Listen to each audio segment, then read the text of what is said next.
Salut à toi, j'espère que tu pètes la forme. Bah moi, comme toujours, ça va au top. Eh ben, ici, tu peux le voir, on va faire un petit suivi de mes Meranoplus bicolores, donc les fourmis molles asiatiques. Donc pour rappel, c'est une espèce qui vient de Thaïlande, qui est assez petite, hein, mais ça va encore, la taille c'est encore respectable. Ici, tu peux le voir que je les ai passés dans un beaucoup plus gros tube. Ici, donc je tourne la vidéo en même temps que la vidéo de la semaine prochaine, qui sera sur une autre espèce.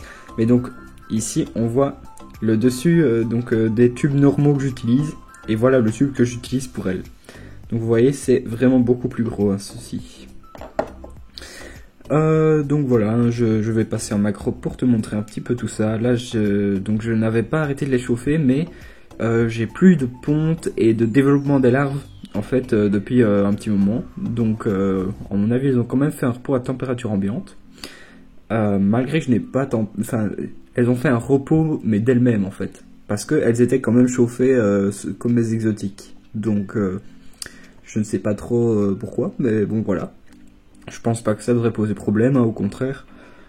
Donc ici, voilà, je vais passer en macro, on va voir un peu le couvain qu'il reste chez elle.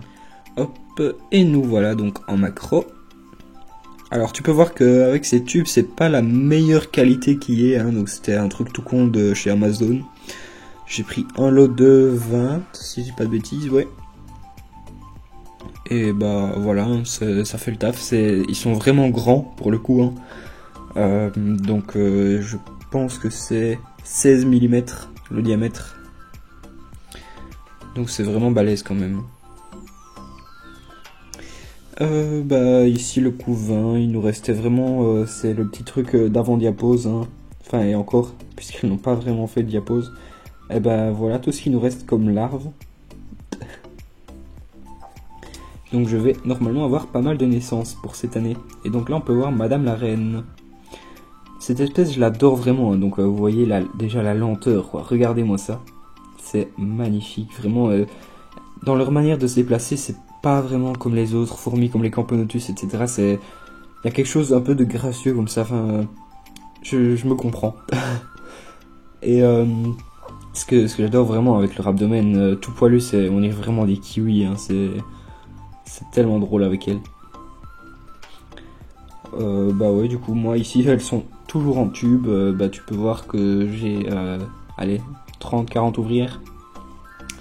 En fait, ce qui est vraiment très pratique avec elles, c'est que les colonies matures, donc les colonies d'adultes, vont en général vers 500 ouvrières, parfois un peu plus quand même, mais en général, c'est entre 500 et 1000 max, je pense. Donc c'est une colonie qui reste vraiment gérable, hein. Ça, on peut la maintenir avec 2 tubes dans une aire de chasse toute sa vie.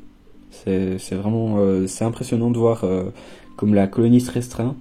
C'est assez cool parce que ça permet d'avoir plus d'espèces en fait, parce qu'on prend moins de place. C'est vraiment pas du tout comme les Camponotus nicobarensis qui elles vont te faire un truc monstre en à peine un an. Mais enfin ouais, quand même un peu plus, mais vous m'avez compris. Ici c'est vraiment chouette à voir, ça se développe. Au niveau développement œuf ouvrière, de celle que j'ai eue, c'était pas trop long non plus. Donc ça va encore franchement, hein, au niveau développement c'est pas trop lent, c'est quand même c'est assez bien. Et c'est une espèce que je peux te recommander vraiment aux débutants en fait. Parce que ok, elle vient de Thaïlande, etc. Mais si tu mets bêtement un tube avec de l'eau, et enfin avec un coton, hein, je précise quand même, tu chauffes toute l'année, hein. Enfin toute l'année tu laisses, l'hiver tu chauffes aux alentours de, moi je mettais à 25 plus ou moins, et donc l'été pas besoin de chauffer, ça c'est température qui fait dans la maison. Donc ici c'est vraiment assez pratique avec elle, hein. Tu peux les observer toute l'année, mais la colonie ne grandit pas trop non plus. Cette reine, je sais pas si tu te souviens, mais du coup, je l'avais reçue avec les 3/4 de la colonie qui était morte, hein, donc ça venait de chez Underground. Il avait fait un peu frais, à mon avis, pendant le transport. Mais la reine avait survécu avec quelques ouvrières, et j'avais seulement 2 larves. Tu vois comme elle m'avait répondu directement. C'est dingue quand même, ça pond, c'est un truc de fou. Surtout il faut se dire que là j'ai déjà eu une vingtaine de naissances, hein, donc même plus. J'ai eu entre 20 et 30 naissances. Donc ici ça annonce vraiment la population qui va doubler dans peut-être 2-3 mois. Donc c'est assez cool. Là on les voit qui s'agitent un peu près du coton. À mon avis, comme je les ai sortis, ils se sont dit que j'allais les nourrir, mais non, c'est demain le jour où je les nourris. Donc ouais, hein, ici j'ai pas trop de choses à dire en plus. Hein. Donc elles sont vraiment très très résistantes. Ça c'est quelque chose dont je peux vous parler.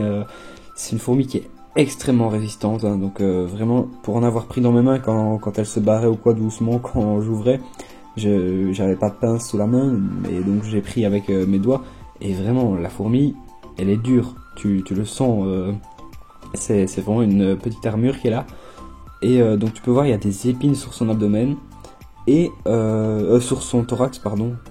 Sur son abdomen, c'est les poils. Et en fait, leur technique, donc comment ces fourmis ont-elles fait pour survivre depuis ces millions d'années? Comment elles ont fait pour survivre comme ça en étant lentes et en faisant des petites colonies? Eh ben c'est vraiment très très ingénieux. Hein.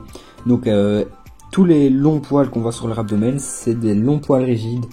Et en fait, elles vont se mettre en boule tout simplement quand il y a un agresseur. Elles vont se mettre en boule comme ça, et les poils rigides vont repousser et empêcher qu'on les attaque, quoi. C'est vraiment super bien pensé. La nature est vraiment bien faite. Hein. On ne le dira jamais assez. Donc voilà, hein, c'est une superbe espèce pour débuter qui reste vraiment gérable sur le long terme. Avec des belles couleurs. Hein. Donc là tu peux voir les dernières ouvrières arriver en haut à gauche, donc c'est un peu plus orangé. Et puis les plus vieilles, elles, c'est bien rouge. Voilà, donc je vais pas m'attarder sur cette vidéo. Hein. Donc semaine prochaine, un petit spoil, on va parler Camponotus. Et je vais à la bourse ce dimanche Insectopie, donc n'hésitez pas si vous voulez me rencontrer ou quoi, je serai là du matin, donc vous m'envoyez un petit message, je resterai en général près des stands de fourmis, donc de Insectopie je ferai, et de Gestion Hante, donc vous pourrez principalement me retrouver là. Et voilà, moi je vous dis à très bientôt, mercredi prochain 14h, on n'oublie pas, pour une nouvelle vidéo. Allez, ciao ciao.